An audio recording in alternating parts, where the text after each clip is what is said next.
Hi friends, എല്ലാവർക്കും എൻ്റെ വ്ളോഗിലേക്ക് സ്വാഗതം. ഞാനിപ്പം ഉള്ളത് മാലിയിലാണ്. അപ്പം ഞാനിവിടെ ഇപ്പം കുറച്ച് ദിവസമായി വന്നിട്ട്. അപ്പം ഇന്ന് മാലിയിലെ എൻ്റെ അനുഭവങ്ങൾ അതൊക്കെയാണ് ഞാനിന്ന് പങ്കുവയ്ക്കാൻ വേണ്ടിയിട്ടാണ്, നിങ്ങളുമായിട്ട് ഷെയർ ചെയ്യാൻ വേണ്ടിയിട്ടാണ് ഈ വ്ളോഗ്. അപ്പം മാലിയിൽ ഇപ്പം ഞാൻ നിൽക്കുന്ന സ്ഥലം മാലിയിലെ മാൽഡീവ്സിലെ മെയിൻ സിറ്റിയാണ്, അതായത് മാലിയാണ്. അപ്പം ഇവിടുത്തെ ആൾക്കാരെന്ന് പറയുന്നത്, ഇവിടുത്തെ സ്ഥലമെന്ന് പറയുന്നത്, ആ സ്ഥലത്തെക്കുറിച്ച് ആദ്യം ഞാൻ പറയാം. ഇവിടെ വളരെ കൺജസ്റ്റഡ്, അതായത് തിങ്ങി നിറഞ്ഞൊരു സ്ഥലമാണ് ഇവിടെ മാലി എന്ന് പറയുന്നത്. ഇവിടെ ഒത്തിരിയും ബിൽഡിങ്, അതുപോലെ തന്നെ ഒത്തിരിയും വാഹനങ്ങൾ എല്ലാം തിങ്ങി നിറഞ്ഞ്, റോഡ് ഒക്കെ എന്ന് പറഞ്ഞാൽ റോഡിൻ്റെയൊക്കെ വീതിയൊക്കെ വളരെ കുറഞ്ഞ വീതിയാണ്. പക്ഷേ അതിൽ കൂടെ തന്നെ കാറ്, അതുപോലെ ബൈക്ക്, അതുപോലെയുള്ള കൂടുതലും സ്കൂട്ടറാണ്. ബൈക്കിനെക്കാട്ടി കൂടുതലും ഞാൻ കണ്ടിരിക്കുന്നത് സ്കൂട്ടറാണ്. അപ്പം സ്കൂട്ടർ തന്നെ ഈ നിരത്തി ഇങ്ങനെ വഴിയിൽ ഒരു സൈഡിൽ വെച്ചിട്ടുണ്ടാകും. അതിൻ്റെ ഇടയിൽ കൂടെ ആൾക്കാർ പോവും, അതിൻ്റെ ഇടയിൽ കൂടെ വേറെ വണ്ടികൾ, കാറ്, അങ്ങനെയുള്ള വണ്ടികളെല്ലാം കൂടെ. അപ്പം റോഡിന് വീതിയൊക്കെ കുറവാണ്. ചുറ്റുപാട് നിറയെ കെട്ടിടങ്ങളും കടകളും ഒക്കെയാണ്. അതായത് ഒരു കൺജസ്റ്റഡ് ആയിട്ടുള്ള, ഒരു തിങ്ങി നിറഞ്ഞ, വളരെയധികം ഒത്തിരിയധികം ആൾക്കാർ തിങ്ങി പാർക്കുന്ന ഒരു സ്ഥലമാണ് ഈ മാലി എന്ന് പറയുന്നത്. കടകളൊക്കെ ഇഷ്ടം പോലെ ഉണ്ട്. എല്ലാവിധ കടകളും ഇവിടെ നമുക്ക് കാണാൻ സാധിക്കും. അതുപോലെ തന്നെ ഇവിടുത്തെ ആൾക്കാരെക്കുറിച്ച് പറയുകയാണെങ്കിൽ അവർ ഒരു ക്ഷമയൊക്കെ ഉള്ള ആൾക്കാരാണ്. അത് നിങ്ങൾക്ക് അവരെ പരിചയപ്പെടുമ്പോൾ അല്ലെങ്കിൽ കാണുമ്പോൾ തന്നെ അറിയാൻ പറ്റും. ഒരുപാട് ക്ഷമയുള്ള ആൾക്കാരാണ് ഇവിടെയുള്ളവർ. ഇപ്പോൾ റോഡിൽ കൂടെ തന്നെ നമ്മൾ ക്രോസ് ചെയ്യുമ്പോഴൊക്കെ ആണെങ്കിലും ധാരാളം വണ്ടികൾ വന്നുകൊണ്ടിരിക്കുകയാണെങ്കിലും നമ്മളൊന്ന് ക്രോസ് ചെയ്യുകയാണെങ്കിൽ അവരവിടെ നിർത്തിത്തരും. എത്ര നേരം വേണമെങ്കിലും അവരവിടെ നിർത്തിത്തരും. ഇവിടെ ഹോൺ അടിക്കുക, വഴിയിൽ നിന്ന് മാറാൻ വേണ്ടി അങ്ങനെയൊന്നും ചെയ്യത്തില്ല. വളരെ പതുക്കെ തന്നെയാണ് അവർ റോഡിലൂടെ വണ്ടികൾ ഓടിച്ചുകൊണ്ട് പോകുന്നത്. അത് നമ്മൾ കേരളത്തിലൊക്കെ ആയിട്ട് നോക്കുമ്പോഴത്തേക്ക് അത് വളരെ ഒരു പ്രത്യേകമായിട്ട് തോന്നുന്നുണ്ട് എനിക്കവിടെ. അതായത് നമ്മുടെ കേരളത്തിലൊക്കെ ആണെന്നുണ്ടെങ്കിൽ വണ്ടി നമ്മൾ ക്രോസ് ചെയ്യുകയാണെങ്കിൽ അവർ നിർത്തിത്തരണമെന്നൊന്നുമില്ല. അതുപോലെ വളരെ വലിയ സ്പീഡിലാണ് വണ്ടി പോകുന്നത്. പക്ഷേ ഇവിടെ ആൾക്കാർക്ക് എല്ലാം വളരെ ലിമിറ്റഡ് സ്പീഡിലേ ഇവർ ഓടിക്കത്തുള്ളൂ. അതുപോലെ തന്നെ നമ്മൾ ക്രോസ് ചെയ്യാൻ നിന്ന് കഴിഞ്ഞാൽ തന്നെ, ക്രോസ് ചെയ്യാൻ പോവുകയാണെന്ന് കണ്ടു കഴിഞ്ഞാൽ അവിടെ കാറാണെങ്കിലും അല്ലെങ്കിൽ ഒരു ബൈക്കോ സ്കൂട്ടറോ ആണെങ്കിലും അവരവിടെ എത്രയും നേരം വേണമെങ്കിലും അവിടെ നിർത്തിത്തരും. വളരെ ക്ഷമയുള്ള ആൾക്കാരാണ്. അതുപോലെ ഹോൺ അടിക്കുകയോ ഒന്നുമില്ല. നമ്മൾ മാറിക്കൊടുത്താൽ അവർ വണ്ടി കൊണ്ടുപോകത്തുള്ളൂ. അങ്ങനൊരു വളരെ നല്ല ക്ഷമയുള്ള ആൾക്കാരാണ്. അതുപോലെ സഹായിക്കാൻ മനസ്ഥരായിട്ടുള്ള ആൾക്കാരാണ്. പക്ഷേ ഇവിടുത്തെ ഭാഷ ഒരു പ്രശ്നമാണെന്ന് വെച്ചാൽ ഇവിടെ ദിവേഹി ഭാഷയാണ്. നമുക്കിപ്പോൾ അവരോട് സംസാരിക്കണമെന്നുണ്ടെങ്കിൽ നമുക്ക് ഇംഗ്ലീഷിൽ വേണം അവരോട് സംസാരിക്കാനായിട്ട്. അപ്പം അവർക്ക് പക്ഷേ എല്ലാവർക്കും ഒന്നും ഇംഗ്ലീഷ് അറിയണമെന്നില്ല. കുറച്ച് പേർക്കൊക്കെ ഇംഗ്ലീഷ് അറിയാം. പക്ഷേ അവിടെയുള്ള താമസിക്കുന്ന ചുറ്റുപാടൊരു ലോക്കൽ ടൈപ്പ് ആൾക്കാർക്ക് ഇംഗ്ലീഷ് അറിയണമെന്നില്ല. അപ്പോൾ അവരുമായിട്ടൊക്കെ നമുക്ക് സംസാരിക്കണമെന്നുണ്ടെങ്കിൽ അത് ഒരു ബുദ്ധിമുട്ടായിട്ട് നമുക്ക് ഇടയ്ക്ക് തോന്നാറുണ്ട്. പിന്നെ നമ്മൾ ചെറിയ ഇംഗ്ലീഷൊക്കെ പറഞ്ഞ് അവരും തിരിച്ച് അങ്ങനെ ഇംഗ്ലീഷിൽ പറഞ്ഞ് അങ്ങനെ നമുക്കത് അഡ്ജസ്റ്റ് ചെയ്യാം.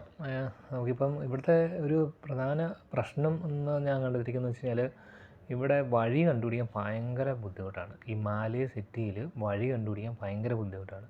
ഞാൻ തന്നെ കുറേ തവണ വഴി തെറ്റി പോയിട്ടുണ്ട്. അതായത് നമ്മൾ താമസിക്കുന്ന സ്ഥലത്ത്, അതായത് ഇപ്പം മാലിക്ക് പുറത്ത് പോയിട്ട് തിരിച്ച് മാലിയിൽ വന്നു കഴിഞ്ഞ് ഇതിനകത്തോട്ട് കയറിക്കഴിഞ്ഞാൽ നമുക്ക് ഉറപ്പായിട്ടും വഴി തെറ്റും.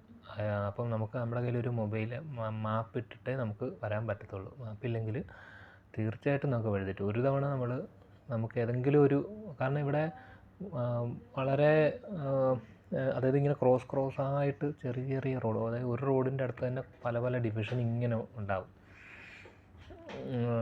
ഓക്കെ, അപ്പം നമുക്ക് എല്ലാ റോഡും ഒരുപോലെ ഇരിക്കുകയും ചെയ്യും. ഈ ഒരുപാട് ഇടവഴികളാണ് ഇവിടെ, ഒരുപാട് ഇടവഴികൾ. കുറച്ചങ്ങോട്ട് നീങ്ങുമ്പോൾ തന്നെ വീണ്ടും ഒരു ഇടവഴി, അവിടുന്ന് വീണ്ടും ഒരു ഇടവഴി, അങ്ങനെ ഒരുപാട് ഇടവഴികളാണ്.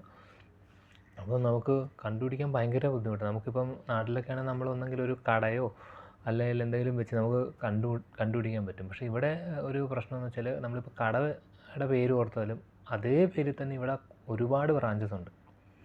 അപ്പം നമ്മൾ നോക്കുമ്പം നമുക്കറിയാവുന്ന കട ഇതാണെന്ന് വിചാരിച്ച് നമ്മൾ അതിൻ്റെ സൈഡിൽ കൂടെ പോകും. പക്ഷേ അത് വേറെ, നമ്മൾ ഉദ്ദേശിച്ച കടയുടെ പേര് സെയിം തന്നെ ആയിരിക്കും, അതേ കട തന്നെ, പക്ഷേ വേറൊരു ബ്രാഞ്ചായിരിക്കും. അപ്പം നമ്മൾ വേറെ സ്ഥലത്തായിരിക്കും ചെല്ലുന്നത്. അപ്പോൾ എനിക്കങ്ങനെ പറ്റിയിട്ടുണ്ട്. ഞാനൊരു 1-2 മണിക്കൂർ ഇവിടെ കിടന്ന് ഇങ്ങനെ കറങ്ങിയിട്ടുണ്ട് വഴി അറിയാതെ. കാരണം ഇതുപോലെ കടയോ അത് വെച്ച് നമുക്ക് മനസ്സിലാക്കാൻ പറ്റത്തില്ല. എവിടാണ് നമ്മുടെ വീടെന്ന് പോലും നമുക്ക് അറിയാൻ പറ്റത്തില്ല. ഒരുപാട് ഇടവഴികളും ഒക്കെയുള്ള ഒരു സ്ഥലമാണ് ഈ മാലേ എന്ന് പറയുന്നത്. അപ്പോൾ അവസാനം മാപ്പ് ഉണ്ടെങ്കിൽ മാത്രം നമുക്ക് രക്ഷപ്പെടാം. കാരണം ഇവിടുത്തെ അഡ്രസ്സ് ചോദിച്ചാൽ പോലും നമുക്ക് ചോദിച്ചു കഴിഞ്ഞാൽ അവർ വഴി പറഞ്ഞു തരുന്നത് നമുക്ക് മനസ്സിലാക്കിക്കൊള്ളണമെന്നില്ല. അപ്പോൾ അതൊരു ബുദ്ധിമുട്ടാണ് ഇവിടെ. കൺജസ്റ്റഡ് ആണ്. പിന്നെ ഈ വഴിയുടെ ഈ ഒരു ബുദ്ധിമുട്ടുമുണ്ട് ഇവിടെ. കടകളൊക്കെ ഒരുപാട് കടകളുണ്ട്. നമുക്ക് സാധനങ്ങൾക്കൊന്നും ഇവിടെ ഒരു പ്രശ്നം. നമുക്ക് എന്ത് സാധനം വേണേലും നമ്മളൊന്ന് വെളിയിലോട്ട് ഇറങ്ങി കഴിഞ്ഞാൽ നമുക്കിവിടെ മാലിയിൽ നമുക്ക് കിട്ടുന്നതാണ്. പക്ഷേ ബാക്കിയുള്ള ഐലൻഡൊക്കെ ഉണ്ട് വേറെ ഇവിടെ. അവിടെ ആണെങ്കിൽ നേരെ ഓപ്പോസിറ്റാണ്. അതായത് അവിടെ സാധനങ്ങൾ നമുക്ക് കിട്ടാൻ ഭയങ്കര ബുദ്ധിമുട്ടാണ്. ഈ മാലിയിൽ നിന്നാണ് സാധനങ്ങൾ കപ്പലിലേക്കൊക്കെ അങ്ങോട്ടേക്ക് കൊണ്ടുപോകുന്നത്. കടകളും ഒക്കെ തീരെ കുറവാണ് അവിടെ.